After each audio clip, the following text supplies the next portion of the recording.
It is August 4th, Election Day in Michigan, 2026. And yes, today is the race between Dr. Abdul El Sayed and Haley Stevens. And I wanted to make this video today, during the election, while people are at the polls, because it's true regardless of the outcome. Back when my mother was wondering who to vote for and asked me what I thought of the two candidates, and she said she liked Abdul but didn't know if he could win.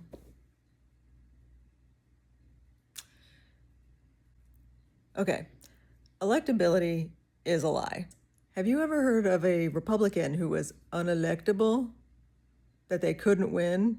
They can do pretty much anything.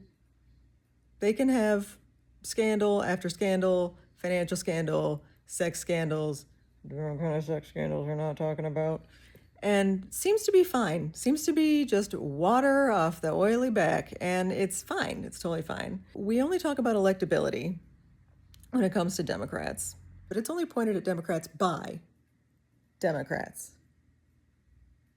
It is a prison of our own making. And what we mean is this person too progressive? Is this person going to change stuff? Because if they change stuff, maybe the entire electorate will see that as a threat. So we should push them a little bit more toward the center so that they could actually compete with the Republican candidate, regardless of who that Republican candidate is. Yeah, here's where that's a bad idea.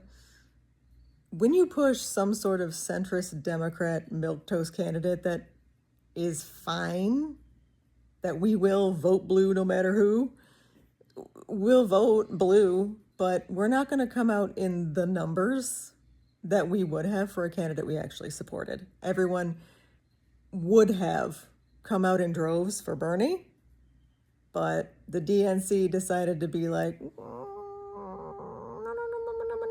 stuck Hillary in there instead, which, fine. Yeah, I was excited to have a female president. I'll always be excited to have a female president. I'll die being excited for the first female president. But there wasn't a groundswell of support, and Bernie was riding a wave, and they decided to be like, nah, right? It's horseshit, right? When your base tells you what it wants, you go with it, because that's what wins an election. An election is about popularity.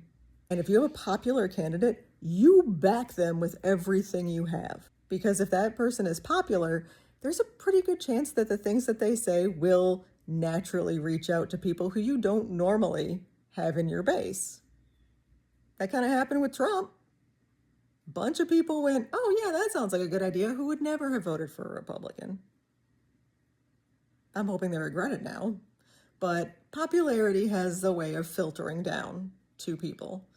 They will see, oh, actually, I was not sure about that candidate, but what they're saying sure makes a lot of sense. And if I ignore all of the dog whistles and talking points coming from the other side that says I'm supposed to hate this person, if I just focus on what they're saying, that seems to do a lot of good for me. When my mother went, do you think he can win?